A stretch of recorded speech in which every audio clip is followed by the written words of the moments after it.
Welcome back, tubers. Today, like I was saying, I'm assembling this bathroom wall right here that is right behind the toilet. I tried to do some recording yesterday, but it was another one of them dark and gray and gloomy days, and I didn't have enough light to photograph with. Yeah, because when it gets dark outside, I don't have any lights on in the house here. I got my battery over at the other place. So I have to work by daylight. And then when we lose the sun outside, then it gets a little dark in here. So I was working by flashlight for several hours last night. So, but what we did, I put the two top plates, I cut, measured twice, cut once.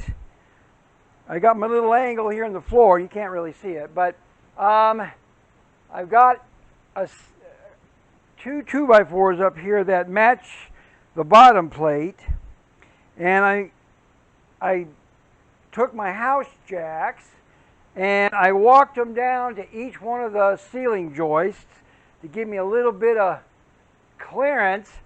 And then what I did was I put them in place, and then what I did is I have a tapping block. This is what they call. And then I put them in place, got them all measured. Let me tell you, that's a snug fit. I'm looking at the bubble here. Almost dead perfect. Almost. That one is. So they're all completely level. Up and down this way, side to side. Now, this was the tricky part, this way. I had the toilet sitting there earlier. Okay, I had the toilet sitting there earlier, and then I marked on the floor exactly where the wall is going to go. And I did that. Only up here at the top, I noticed that it moved the wall over 3 inches. So let me reposition the toilet here. Ugh. Yeah.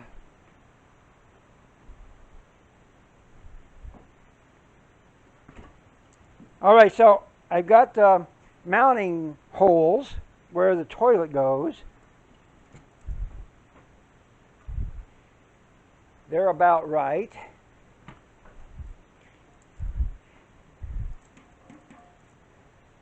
You put 1/2-inch sheetrock on the wall here. Let me see where we're at here.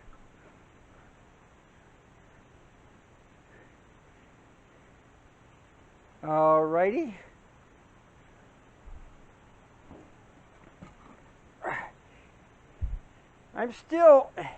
It looks like I'm still about 1 inch away from the wall, 1.5 inches right now, and then with the sheetrock on there, 1 whole inch. I couldn't tell you if this is a standard or non-standard toilet. My neighbor gave it to me. They said they had no use for it because it was missing the top, but it's a brand new toilet. It's never been used before. So, but anyway, I got the wall in. I'm tapping them all into place.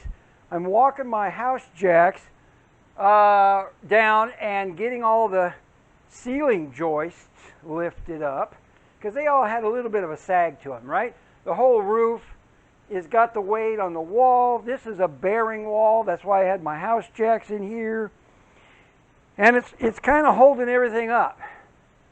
Now, a couple of these ceiling joists are still down about, oh my God, inch.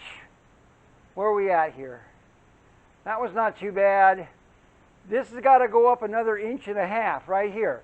This is on top of the water closet stack.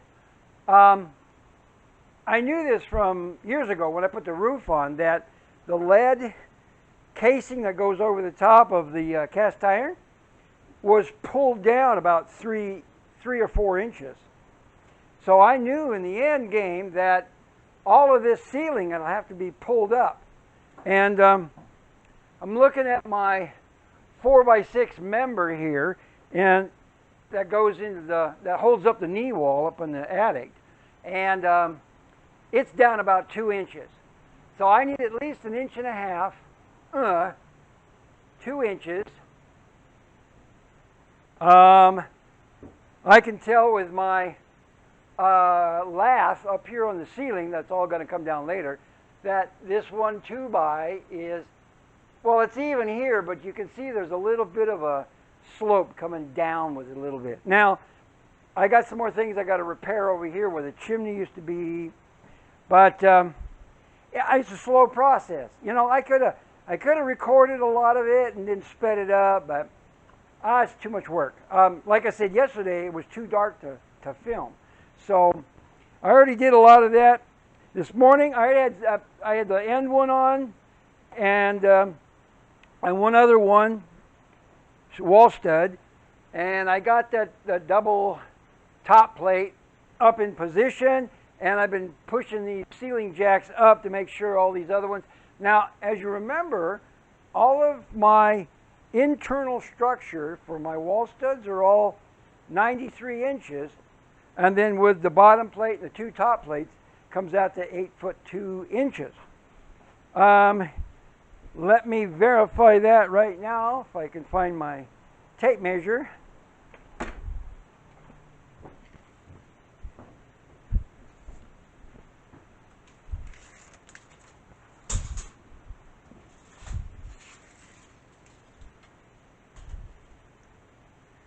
We are at 8 foot 2 inches. Exactly. I knew that. That's the original measurement for the house, all the way around the outside, internal walls. And so when I reconstruct this bathroom wall, I want it to be exactly the same. No shortcuts here. So, and I ran out of the older studs, so I got a new one in here. It's funny how the older studs are almost exactly 4 inches, you know, like they used to be in the old days. And then the new ones are like 3.5 inches. It's like, what? Anyway, they did that. I mean, they're nice and sanded. I mean, there's no slivers or nothing. But anyway, so I got my tapping block and I whacked them all into place. And now I got to throw a couple of screws in each one of them. And then I'm kind of working my way around the corner here. This wall for the bathroom has got to go past. See, there's going to be a door right here and a wall right here, kind of where this jack is at. But this knee wall, it's not a knee wall, but this short wall right there is got to be a foot longer than this wall coming into it. And you got to have a place to put like the toilet paper holder bracket. That just makes it handy on the left-hand side right here. Most people, that's where they want it, right there. And so I didn't want to have one of those, you know, chrome stands where you put your toilet paper on, you know. That looks dorky. So I wanted to leave enough room in the wall here to mount that. So once I get all the studs into place here, then I'll put a piece of backing in there, and then I'll put the mounting plate in there. You know, because chrome ones, they have 2 screws in the back of them. That mounts to a block, you know, piece of blocking. And so that's what we're going to be looking forward to there. So I'm going to continue here working on the bathroom wall. This is exciting because, as I said earlier, now we can start thinking about plumbing. See, I needed that bottom plate in to, you know, drill down for my pecs. I got to drill through the bottom plate and the subfloor into the crawl space, and then I can put my plumbing in. So I got a little bit of more flooring to patch over here. I've mentioned that. The doorway that I have, let me show you real quick. Whoops. The doorway that I've got for the utility room, there's the back door, it's got to come out. I got to move the king stud down about 6 inches. I measured this the other day, and it's only 33, 34 inches. I need to have it 36 plus half-inch sheetrock on both sides. There's 37 for my rough opening, and that moves the wall over about a good 4 inches or so. Let me, hang on. Let me get you set up here again.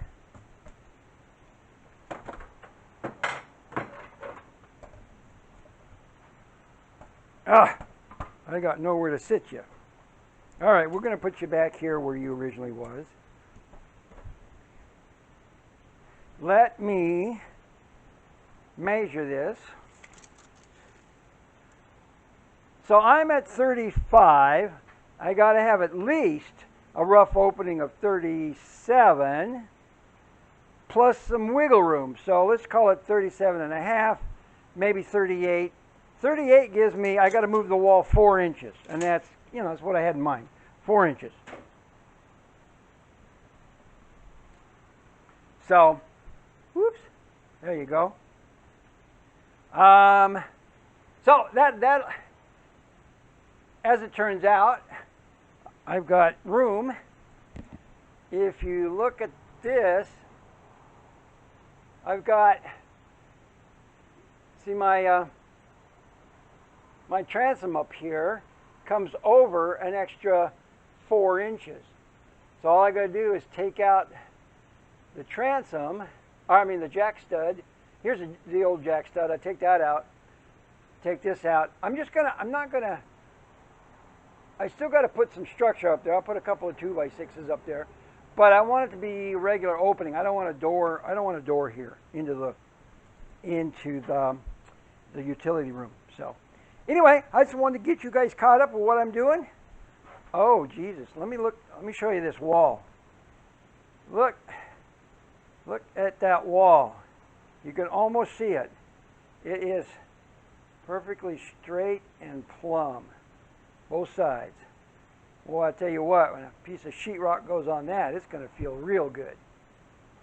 So, and like I said, I had to do a lot of measuring to get this wall to line up. Worst case scenario, I have to, I'll have to tap it over ½ an inch. Worst case scenario. But we'll get there. I'm going to piece together some more. It's a lot of little work, you know, cutting, trimming, measuring, you know, so. But we'll get her done. And I got a couple more 2x4s here to work with, which reminds me, I got to start tearing another wall down to give me some more wood stock, you know, some more of those 93-inch wall studs. So I got some work ahead of me. Uh-oh, look at that window in the back there. There we go. And then, of course, I'm going to do some more of the floor repair right here. I'm going to figure that all out. Anyway. We're getting there, little by little, baby steps. All right, that's, I just needed to give you a quick one for today, and then it'll take me another couple more days to get the rest of this going here. So, all right, we'll catch up to you on the other side.